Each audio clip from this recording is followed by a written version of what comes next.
Fala galera do Lançar as Redes. Na liturgia da palavra de hoje, o Senhor vem nos dizer sobre a confiança, do esperar no Senhor, de acreditar que o Senhor plantou em nós o reino de Deus e colaborar com o Senhor para que esse reino de Deus aconteça na nossa vida e na vida das pessoas, não importa pelo que nós passemos.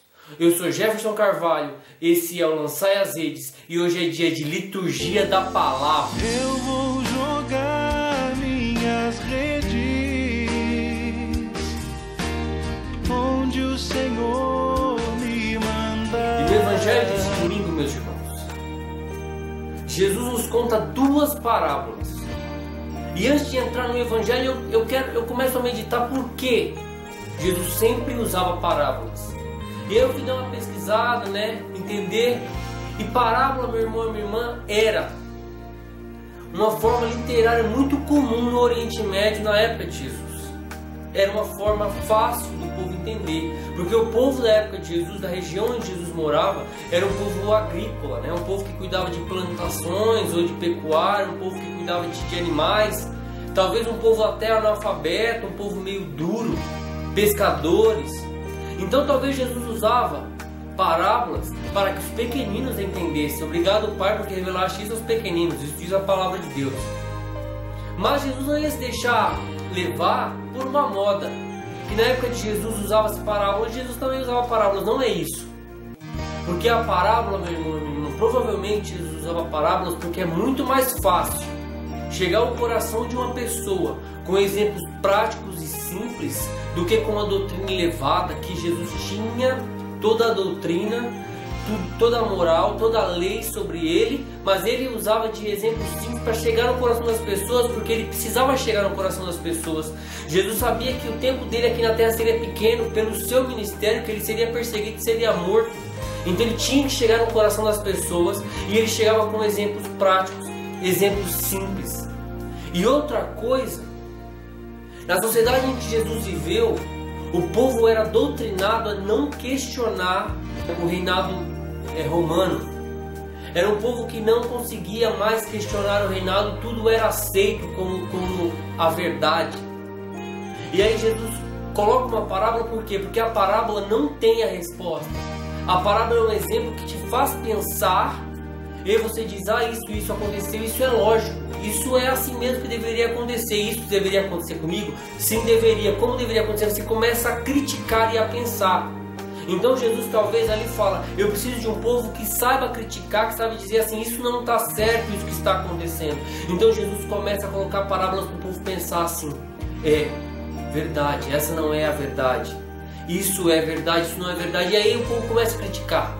E aí você começa a olhar para a sociedade da época de Jesus e começa a olhar para a nossa sociedade, num tempo que nós estamos vivendo, uma semana cheia de polêmicas, onde tem pessoas quebrando imagens da nossa religião, pessoas fazendo falsas exposições da cruz de Cristo, e tantas coisas, ideologia de gênero sendo votada, tantas coisas acontecendo. Nós temos uma sociedade que também não sabe criticar.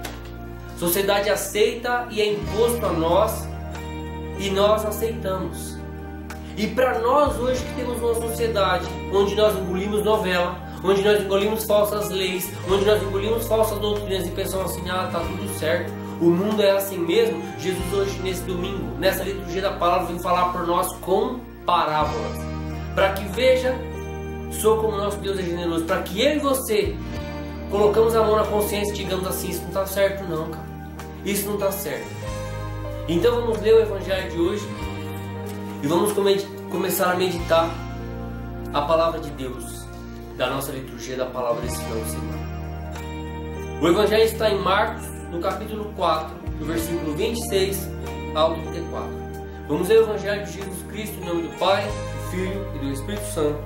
Amém. Diz assim: naquele tempo, Jesus disse à multidão: o reino de Deus é como quando alguém espalha a semente na terra. Ele vai dormir e acorda, noite e dia, e a semente vai germinando e crescendo, mas ele não sabe como isso acontece. A terra por si mesma produz o fruto. Primeiro aparecem as folhas, depois vem a espiga e por fim os grãos que enchem as espigas. Quando a espiga está madura, o homem mete logo a foice, porque o tempo da colheita chegou. E Jesus continua: Com quem mais poderemos comparar o reino de Deus? Com que mais? Que a parábola usaremos para representá-lo. O reino de Deus é como um grão de mostarda, que ao ser semeado na terra é a menor de todas as sementes da terra. Quando é semeado, cresce e se torna maior do que todas as hortaliças, e se estende ramos tão grandes que os pássaros do céu podem abrigar-se à sua sombra. Jesus anunciava a palavra usando muitas parábolas, como estas, conforme eles podiam compreender. E só lhes falava por meio de parábolas, mas quando estava sozinho com os discípulos, explicava tudo. Palavra da salvação. Glória a vós, Senhor. E vamos dividir o entendimento deste evangelho nessas duas parábolas, para a gente entrar a fundo na palavra de Deus. A primeira parábola diz que o homem lança sementes na terra e dorme e levanta e não sabe o tempo, e a semente nasce e vira uma árvore e o homem só colhe. E aí você vai olhar um homem que planta, ele não só joga a semente e espera, não é isso. O homem rega, o homem aduba, o homem até fala com a planta se for preciso para que ela cresça mais bonita e mais forte. Mas aí a mensagem que nós temos é: o homem faz a sua parte, mas a iniciativa é de Deus. É Deus que vem falar com o homem. É Deus que coloca no coração do homem o desejo de ser de Deus. É Deus que quer o homem santo. É Deus que mandou Jesus, seu Filho único, para que todo que nele crê seja salvo. É Deus que faz tudo. E aí, meu irmão e minha irmã, nós temos duas lições. Sim, a primeira é a atitude de Deus, a procura de Deus. É Deus que faz. O homem não tem a capacidade de colocar a mão dentro da terra e fazer a semente germinar no tempo que ele quer. Por mais que ele regue, por mais que ele adube, por mais que ele faça, ele está dando uma força. Mas a hora de nascer é de Deus. A iniciativa de fazer a planta germinar é de Deus, não é nossa. E também, meu irmão e minha irmã, nós entendemos que, além da iniciativa ser de Deus, o tempo do germinar é de Deus. O tempo das coisas acontecerem na nossa vida é de Deus, não é nosso tempo. Deus é que sabe a hora de todas as coisas. E meu irmão e minha irmã, por mais que nós falamos e pensemos assim, essa coisa não vai acontecer, Deus prometeu que ela vai acontecer, as promessas de Deus se cumprem. Eu costumo dizer isso e vou dizer eternamente: Deus é fiel. A palavra de Deus diz lá em 2 Timóteo 2,13, mesmo que formos infiéis, Deus permanece fiel, porque Ele não pode voltar atrás da sua palavra. Em Números 23:19 diz: Deus não é homem para mentir. O que quer dizer essa palavra, que Deus não é homem para mentir? Quer dizer que Ele é homem macho, firme, que não mente? Não, isso é coisa de homem. Deus não é homem, Deus é Deus. É isso que quer dizer essa palavra. E Deus não é homem para mentir, Deus não volta atrás da sua palavra. Então o que quer dizer? Mesmo que demore, Deus faz acontecer. Nós temos que confiar, porque um cara que joga uma semente na terra e ele lança água e ele aduba, ele está confiando que aquela semente vai nascer. Ele está confiando que no tempo certo aquela semente vai nascer, vai germinar, vai dar frutos, e chegará o tempo de colher as espigas, chegará o tempo de colher os frutos. É isso que o homem espera. E aí, por essa espera em Deus, este confiar em Deus, ele é totalmente complementado pela primeira leitura da liturgia deste domingo.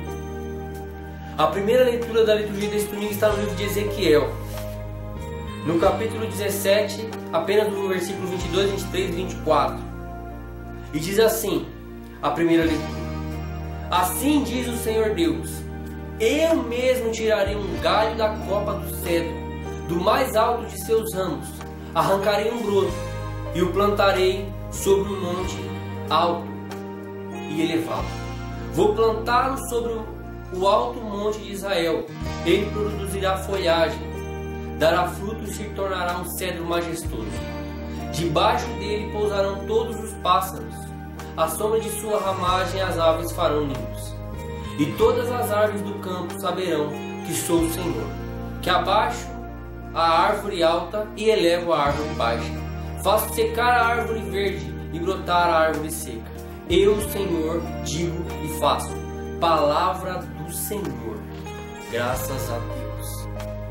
E meus irmãos, você vê essa leitura do livro de Ezequiel e fala e se pergunta: o que tem a ver essa leitura com Deus que é fiel, com esperar no Senhor, com Deus que cumpre suas promessas, que não importa o que aconteça, mesmo na dor ele cumpre suas promessas? O que tem a ver? E eu vou dizer para você, meu irmão, o que tem a ver. Na época lá, no livro de Samuel, que é a época de Davi, Deus promete para Davi que ele terá um trono que viverá para sempre, que será um trono que ficará de pé, que nunca cairá, que dele sairá o Rei dos Reis, o Messias. Deus promete isso para Davi.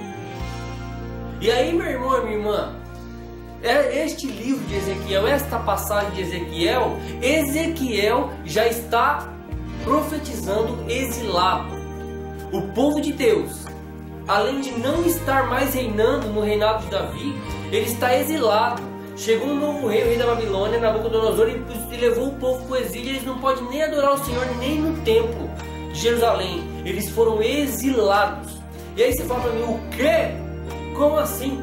Deus é fiel e ele prometeu para o povo que o povo ia ser vencedor, que o povo ia reinar para sempre, que o povo de Israel era o povo escolhido, e eles são exilados. O que tem de fiel nisso? O que tem de fiel? Que Deus responde aqui nesta leitura o tanto que ele é fiel. Ele diz assim: eu mesmo tirarei um galho da copa do cedro, do mais alto de seus ramos, arrancarei um broto e o plantarei sobre um monte alto e elevado. Vou plantá-lo sobre o alto monte de Israel. Ele produzirá folhagem, dará fruto e se tornará um cedro majestoso. Debaixo dele pousarão todos os pastos. À sombra de sua ramagem as aves farão ninho. E todas as árvores do campo saberão que eu sou o Senhor. O que é isso, meu irmão? Quando vai se cumprir essa promessa? Em Jesus Cristo. Deus está falando que Deus está falando assim, ele fala, eu mesmo tirarei o galho, eu mesmo vou plantar o que tem que ser plantado. Ele fala assim, a parte de vocês homens, que se acharam bons demais, que acharam que podia fazer a semente germinar na hora que quisesse, que podia se rebelar contra mim, vocês não tiveram a capacidade de fazer a parte de vocês na aliança, mas eu não esqueço a aliança que eu fiz com vocês, e eu vou fazer ela acontecer, e vou mandar meu Filho único para que isso aconteça. O nosso Deus cumpre as promessas, meus irmãos e minhas irmãs. E o povo no tempo do exílio sofria e chorava e dizia que se colhe minha língua ao céu da boca, se de ti Jerusalém eu me esquecer. Falava isso no exílio, mesmo tendo profanado na época que eles estavam em Jerusalém, eles sentiam saudade de lá. E aí, meu irmão e minha irmã, a lição para mim e para você é a seguinte: você está sofrendo? Você está exilado? Nós hoje vivemos no mundo como se no exílio, porque nós somos os cristãos que estamos longe da casa de Deus, longe da casa do Pai, vivendo num monte de gente pagã, que não acredita em nada do que nós acreditamos, nos criticam e querem nos forçar a viver uma falsa religião, e nós temos que dizer não. Eu vivo no exílio, mas eu sinto saudade de Jerusalém, eu sinto saudade de Deus, e eu não vou viver como vocês querem não. E meu irmão e minha irmã, Deus vai dizer, eu mando meu filho, mas eu salvo você. Eu cumpro a minha promessa. Vai ter sofrimento, vai ter dor, mas não desista. Não esqueça da fé. O que é a fé? Hebreus 11, versículo 1. A fé é o fundamento da esperança, é uma certeza sobre o que não se vê. Meu irmão e minha irmã, você não está vendo ainda a solução. Você ainda não está vendo a graça acontecer na sua vida. Você ainda não está vendo a salvação chegar. Mas, meu irmão e minha irmã, a salvação vai chegar, porque o nosso Deus não se corrompe. Ele manda a esperança. A esperança, meu irmão e minha irmã, não decepciona. É isso que diz a palavra de Deus. E é isso que Deus quer para você. Que você não desista. Está passando por um momento difícil, passando por um momento de perda, está passando por um momento de dor, diga assim: eu sei que Deus está cuidando da minha história. Eu sei que Deus está lá arrancando o cedro que precisa ser arrancado para plantar ele no alto monte, porque lá debaixo daquele cedro que parece que é pequeno, que é apenas um ramo, porque Jesus no meio da multidão parecia só um ramo, mas que debaixo dele todas as árvores saberão, esse Deus é o meu Senhor. É isso que Deus quer para você nessa liturgia da palavra de hoje. E vamos continuar, vamos voltar para o Evangelho. A segunda parte deste Evangelho, aí Jesus compara o reino de Deus com outro plantio. Mas ele inicia com uma frase até engraçada, eu acho, neste Evangelho. Ele diz assim: com que mais comparar o reino de Deus? Que parábola usaremos para representá-la? É como se Jesus dissesse assim: o que mais? O que eu digo para este povo, para que este povo entenda o que é o reino de Deus? O que eu digo para este povo para que ele mexa com a vida deles, o que é simples, mas que vai agregar valor? É isso que Deus está fazendo conosco hoje. Ele está falando de maneira simples, com palavras simples, mas para agregar doutrina e valor na nossa vida. E aí ele começa a comparar o reino de Deus com outra forma de plantio, com outra forma de agricultura. Ele diz que o reino de Deus é comparado à mostarda, o grão de mostarda, que é bem pequenininho, mas que dá uma árvore frondosa e enorme. E aí a direção para nós é clara. Nós aí boicotamos o reino de Deus de duas formas, ou como evangelizado ou como evangelizador. Nós podemos achar que aquilo que está sendo feito é pequeno demais. Como evangelizado, eu sento ali numa cadeira, como eu já participei de retiros, pregando ou fazendo, que você se senta no banco, num grupo de oração, num grupo de jovens, e alguém está falando ali e você fala, isso é baboseira, isso é pequeno demais, isso não muda a minha vida, isso é uma idiotice. Você acaba deixando aquilo ali tão pequeno que você não acredita no efeito gigante que aquilo pode fazer. E outra como evangelizador. E aí eu falo para quem serve, para quem prega, para quem canta, para quem diz que é de Deus, que muitas vezes não tem coragem de dizer uma palavra, que muitas vezes não tem coragem de ir ali e falar assim, eu vou fazer isso porque acha que aquilo ali é pequeno demais, não vai mudar a vida de ninguém. Mas meus irmãos e minhas irmãs, o reino de Deus, ele é plantado de pequeno. É isso que Deus está dizendo aqui. Que é numa palavra às vezes que entra pelo seu ouvido, porque a fé entra pelo ouvir da palavra, às vezes por uma frase que ela começa a gerar vida no seu coração, gerar vida no meu coração, gerar vida no meu coração, e meu irmão e minha irmã, isso não deixa mais, ele transborda, vira uma árvore gigante, e as pessoas em você veem aquele Jesus e começam a entrar debaixo das suas asas, porque você está cheio de Deus e deixou aquela árvore chegar a brotar em você, a produzir os frutos em você. Porque, meu irmão e minha irmã, a evangelização, a forma de ser de Deus, saber que nós somos de Deus e querer levar essa plantação até o fim, é isso que Deus quer para nós. O reino de Deus tem que ser plantado, não importa onde nós estejamos, às vezes com gestos, às vezes com silêncios, muitas vezes, meus irmãos e minhas irmãs, no silêncio, como conta aquela história de São Francisco de Assis, que ele pegou um menino lá franciscano e falou, hoje você vai comigo, nós vamos evangelizar aqui essa cidade. E a menina, oh, glória a Deus, é hoje, eu fui escolhido. Eu vou sair com o grande Francisco e vou evangelizar este mundo. E o menino pegou a Bíblia e pendurou o terço, falou, é hoje, vamos resgatar todo mundo. Eles foram, andaram pela cidade, Francisco dando paz e bem para todo mundo, e comia uma fruta, conversava com um, e dava esmola para o outro, ajudava o irmão, e foi, deu a volta, e o menino tirou a Bíblia debaixo do braço, e eles voltaram lá para onde eles moravam. E o menino indignado, falou, o que a gente fez? Francisco me enganou.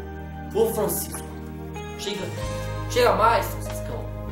Falou, meu, seguinte, você me chamou para evangelizar, e a gente foi, deu a volta e chegou aqui não falando com ninguém. Ele falou, mas a gente evangelizou. Aí ele fala, como a gente evangelizou? Ele fala assim, evangelizar sempre, quando for muito necessário, utilize palavras. Isso é frase de santo, de São Francisco, porque evangeliza com a vida. Às vezes você não deixa, meu irmão, na sua vida evangelizar as pessoas. Lá no seu emprego você finge, lá na sua escola você finge que é um meio cristão, que é um morno que será vomitado por Jesus Cristo nos últimos dias, como diz a palavra. E talvez um crucifixo que você usa, talvez uma palavra que você deixa aberta em cima da sua mesa, talvez uma atitude sua de não dar uma risada no momento que uma pessoa faz uma brincadeira, porque muitas vezes no nosso emprego a gente não pode ir a ferro a fogo. No nosso silêncio, na nossa postura a gente evangeliza. Às vezes a gente tem que falar, como diz São Francisco, às vezes quando necessário use palavras, mas muitas vezes a gente não consegue. E muitas vezes, meu irmão e minha irmã, a gente não tem evangelizado, porque a gente acha que aquilo lá não importa, que aquilo lá não faz diferença na nossa vida. Mas, meu irmão e minha irmã, a semente plantada faz diferença na nossa vida, tanto para o bem quanto para o mal. E nós temos que colocar o nosso coração e dizer, Senhor, que eu plante, que eu evangelize, mesmo no silêncio, o tempo todo. E nessa fidelidade, neste esperar em Deus, neste saber que Deus manda na história, nós chegamos à segunda leitura. Segunda leitura está na segunda carta de Coríntios, no capítulo 5, no versículo do 6 ao 10. E diz assim, São Paulo diz assim, irmãos, estamos sempre cheios de confiança e bem lembrados de que, enquanto moramos no corpo, somos peregrinos longe do Senhor. Pois caminhamos na fé, e não na visão clara. Mas estamos cheios de confiança e preferimos deixar a moradia dos nossos corpos para ir morar juntos do Senhor. Por isso também nós nos empenhamos em ser agradáveis a Ele. Quer estejamos no corpo, quer já tenhamos deixado essa morada. Aliás, todos nós temos de comparecer às claras perante o tribunal de Cristo, para cada um receber a devida recompensa, prêmio ou castigo, do que tiver feito ao longo de sua vida corporal. Palavra do Senhor, graças a Deus. E meus irmãos, essa segunda leitura vem complementar toda a nossa liturgia, porque Paulo aqui fala uma lembrança que nós nunca podemos deixar de ter. Nós somos peregrinos nessa terra. Nós estamos aqui de passagem e muitas vezes nós deixamos de evangelizar, nós deixamos de confiar no Senhor, nós deixamos muitas vezes de seguir o que Deus tem para nós, porque nós queremos dar mais valor à vida que nós temos aqui, às coisas passageiras, do que à vida eterna. Buscar em primeiro lugar o reino de Deus e a sua justiça, e tudo mais será dado em acréscimo. Nós esquecemos dessas frases. Nós esquecemos, como diz aqui Paulo no final dessa leitura, que nós teremos que prestar conta da nossa vida. Paulo aqui está sendo perseguido, Paulo foi enxotado, pessoas vinham dizer que a doutrina de Paulo era errada. E Paulo está dizendo para nós aqui, não importa tudo isso que eu estou passando, não importa, o que vale é a vida eterna. O que vale é plantar o que Deus tem para nós, plantar neste mundo a vida eterna, evangelizar, é isso que vale. Não deixe para depois o que você pode fazer hoje. Parece uma frase idiota, mas é real, é verdade. Meu irmão e minha irmã, a liturgia te chama a confiança. Está sofrendo? Está doendo? Está ruim? Deus está tomando conta da sua história.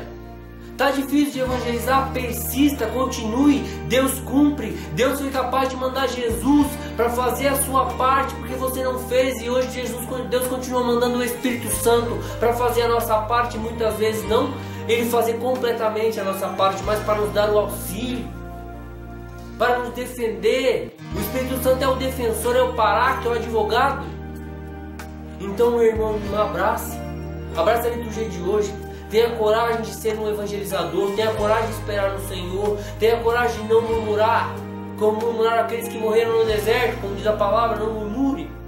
Tenha coragem, louve ao Senhor, bendiga o Senhor, porque Ele já está agindo na sua história. Está difícil, você sabe que está difícil, eu sei que está difícil, viver neste mundo está difícil, mas não deixe a graça passar na sua vida. E para encerrar, a nossa resposta é: como é bom agradecermos ao Senhor. Como é bom nós louvarmos e bendizemos o Senhor. Como é bom fazer aquele louvor que chega ao coração de Deus como um perfume suave. Como é bom. Como é bom saber que a minha vida está difícil, mas eu tenho um Deus que luta ao meu lado. Como é bom saber que um dia eu vou chegar no coração de Deus. Como São Paulo diz no final da segunda carta, todos nós temos de comparecer às claras perante o tribunal de Cristo, para cada um receber a devida recompensa. Como é bom saber que um dia eu vou chegar diante de Cristo e Ele vai olhar para mim e dizer: filho, você combateu o bom combate, você terminou a corrida, você guardou a fé, receba agora a coroa da justiça, meu filho. Parabéns, vem aqui, foi duro demais, mas você venceu. Essa, meu irmão, minha irmã, é a nossa esperança. O mundo tenta hoje colocar na nossa cabeça que as coisas são a de agora, que nós precisamos das coisas agora, mas Deus vem dizer para nós: esqueça o agora, guarde o eterno. É isso que importa. E faça, meu irmão e minha irmã, no seu coração agora uma oração, pedindo a Deus que você tenha coragem de ser de Deus onde você estiver. E coloque no seu coração essa semente que é plantada com a palavra, e que ela germine, que ela dê bons frutos e grandes frutos. E um dia você possa testemunhar que assistiu um vídeo na internet e que esse vídeo mudou a sua história. A paz de Cristo. Deus abençoe você e a sua família, meu irmão.